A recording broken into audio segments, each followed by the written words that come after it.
So content is a video game, and if you know the cheat codes, you're more likely to win any game you're playing. Since the whole point of this channel is to help you win, today we're gonna talk about the content strategy for a brand new thing I'm working on. This, my personal channel.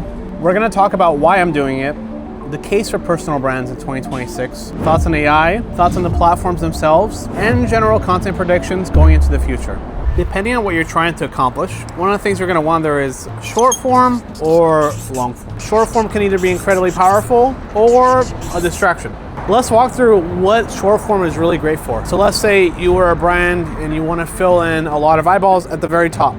It's great for syndication. Once the short form video is done, you can syndicate it across every single platform on the planet. It's the first time in history where you can do this, right? YouTube, TikTok, X, Instagram, Reddit, wherever. It's also great for ads. Every single short form video you make, attach the CTH to the end of it, you can now run it as an ad. Here's why you might want to do long form as a brand. Information dense things, AKA very long stories. Or maybe you're talking about something financial, or you're doing something like what I'm doing right now, which is explaining my thoughts on media in general. Long form is great for authority building and personal brand building in particular. When you watch somebody for 10 minutes plus on camera, it's probably worth hundreds of short form impressions right there. More importantly, you can clip out the best moments and spread that across the entire internet. But in general, if you're a brand, short form is probably the way to go. But if you're trying to scale a personal brand, I think long form is still the way to go. So I'm probably gonna get roasted for this one, but I think AI is overrated. If you look at what makes a video great or what makes a channel great, one of the primary requirements is that it's inimitable. It means hard to copy. Every single market on the planet, whether it's content, whether it's software, whether it's product, you need to have some kind of moat. And the same exact concept applies to content. 100% AI channels are damn easy to copy. There is no moat with AI content built at scale. It's a tool. If I took this video and I wanted to translate it into Spanish, AI is great at dubbing. It can even lip sync me perfectly. If I wanted to do B-roll footage that fit what I'm talking about, I could use AI for that. But the content isn't 100% AI. It isn't even 80% AI. It's maybe 30%, 20% AI. And I think that's how you correctly use AI into the next 10 years. It's a tool for creativity. It's like Premiere Pro. AI is not gonna replace parasocial relationships, and it's not gonna replace great talent on camera.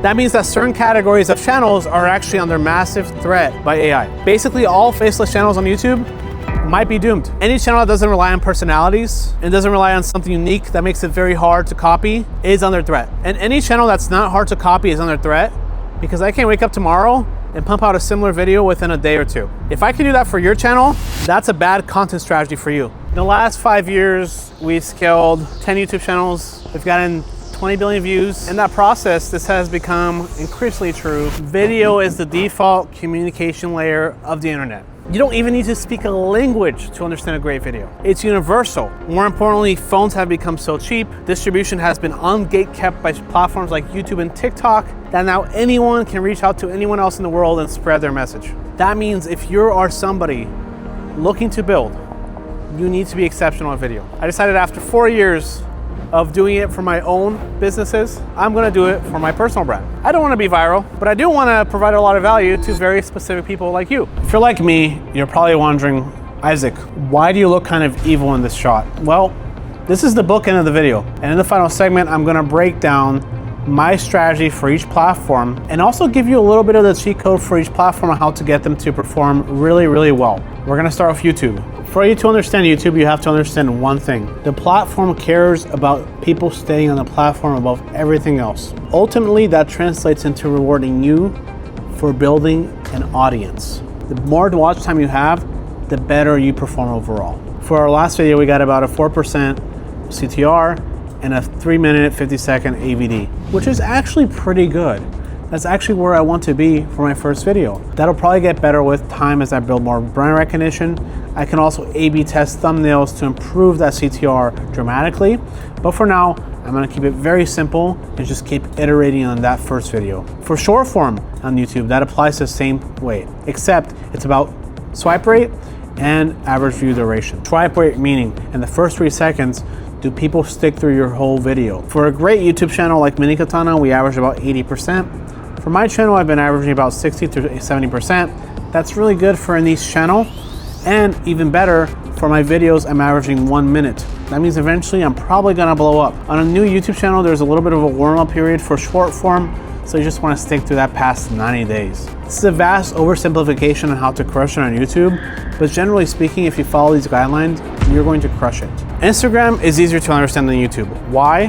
More content discovery happens inside the Messenger part of Instagram than anywhere else on the app. That means if you optimize your content for shares, it's going to go viral. Now, for my personal strategy, I've been prioritizing Instagram.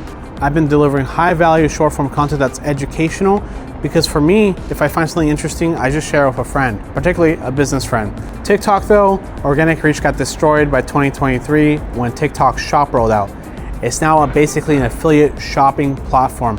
Don't get me wrong, some people still get reach. My brand Mini Katana still gets organic reach on the platform. It's a slim shadow of what it used to be. Snapchat leans way too young to be useful. Think under 18-year-olds, for some reason incredibly popular in Arabian countries. I'm not going to be prioritizing Snapchat, but if your brand sells that demographic, it's worth the investment. Finally, there's X. X is my favorite platform because it feels like you're talking in a town square. Maybe you're in a high school and there's characters. You can really build a connection with other people on X like nowhere else I've seen. I already have an audience there, so I'm not going to shift my strategy. I can tell you what works in X is being authentic and telling a story in public as you build. And I'm going to continue doubling down on that. I'm going to end the video with this. If you're trying to build anything in the future, going into 2026 or even the next decade, there is nothing more valuable that you can do for yourself today than start working on a content strategy. Closed mouths don't get fed. And in the age of AI, reach and organic distribution will become everything, especially if you have a really unique story to tell.